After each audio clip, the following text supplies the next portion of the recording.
next guest is a best-selling author and journalist whose new novel is entitled London Fields. I have a copy of it right here. Ladies and gentlemen, please welcome the author, Martin Amis. Martin, are you here? Are you back there? Martin, pleasure to see you. Thank you for being here. Please have a seat, won't you? How you doing? Fine. Do you find yourself spending a lot of time in the United States these days? Not as much as I used to since I've had children. I see. How many kids do you have? 2. Yeah. Boy and girl? 2 girls? 2 boys? No, not the perfect family formation, but just 2 boys. Yeah. And is this the great thrill of your life, as everyone says? It's pretty good, yeah. Mind you, the people who do PR for children have done a very good job. I mean, every parent knows that each child is in fact heaven and hell at the same time, in the same package, and the package is usually a diaper, and the diaper is usually full. But on the other hand, they're awfully cute and very funny and stuff. You know, I had a conversation with a friend of mine about a week ago on this very topic, and he has almost a 2-year-old boy. Well, he has a boy who's almost 2, I guess, is how that works. And we were talking about changing diapers, and he was telling me far more than I wanted to know on the topic. And he went on and on and on, and the longer he talked, the more discouraged and depressed he became. It's a bad experience, changing a diaper. Yeah. But the thing is, I mean, as a new man, you do change your share of diapers, but the thing is to pick which diaper to... I mean, if it's a nice little one, you change it. If the stuff is actually frilling the baby's neck, then you say to the wife, this is one for you. He actually told me sometimes it comes time to change the baby. You put the baby up on the little changing table or on the bed or wherever they do it, and he'll open up the diaper, and he'll close it back up, and he says, I have to go sit down for a few minutes. That's what it's like. Kind of gather his strength to pursue that. Well, tell us, how are things in Great Britain these days? What is going on there? What is the state of life, and how would we find it if we were to go there now? Well, Great Britain is still there, just about. I mean, I think Americans still do have this touching idea that it's full of dukes and beefeaters and changing of the guard, and everyone's very polite to everyone else. It's not really like that anymore. It's sort of rugged now. It's tough? Mean streets, yeah. Why is that? What causes the change?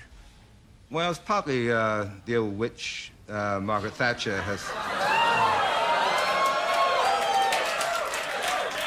worked her magic over the last 10 years, and it's a different kind of country. It's a different feel on the street now. So people do not now like her. Did they ever like her? They must have liked her better than they do now. Do you mean like her or fancy her? Well, appreciate what she's doing. She's never been popular. She's you couldn't really imagine this in America, but she's won elections from 20 points behind on personal approval ratings. The thing seems to be with Thatcher and with the English is that we only understand things that are bad for us. We only like things that are bad for us. The smacked bottom is all we... The tingling bottom tells us that what we're getting is good for us. You know, that delicious tingle in the bottom that means you've been corrected in the right way. You've taken your medicine, it's good for you. And this is some kind of national policy? Well, I find it very odd that a woman should rule a country in the way she does, because I think of women as being caring and provident creatures who think about the future and like to, you know, make sure that everyone's got enough to eat. On the other hand, there remains some doubt whether Mrs. Thatcher is a woman.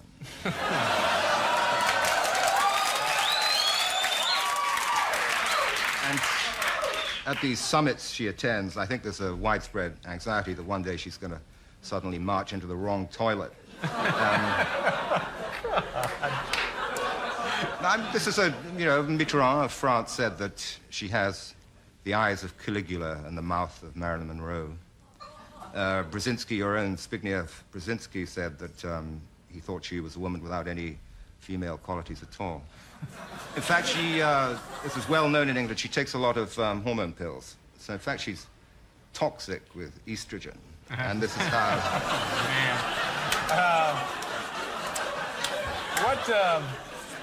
What do you believe is the popular view, the average citizen, holds for the administration in this country, specifically our vice president? I'm a big fan of Dan Quayle. So I was down in New Orleans when he was unveiled. What the hell does that mean? At the convention. When they cut the ribbon on him. Yeah. His first public act was to be kissed by Barbara Bush, and the cameras lingered on him going... Then he was taken by Bush proudly to the Californian caucus, little party for him, and he made a speech. And the first sentence he uttered in his role, his capacity as vice president, was, he said, that a challenge faces this country, he said. Are we going to go on to the future or pass to the back? And he meant back to the past. He claimed it was a Hoosierism, but and Bush, than whom the English language has no fiercer enemy, even he, I think, was thinking, Christ. It was only just beginning there. Martin, we're out of time. Please come back. I'd like to talk to you some more, and thank you for being here tonight. My thanks also to Carol Leifer. She'll be at the Paradise Theater in Boston on Saturday. My thanks to Steve Gutenberg and to everybody in the Trick. Good night, everybody.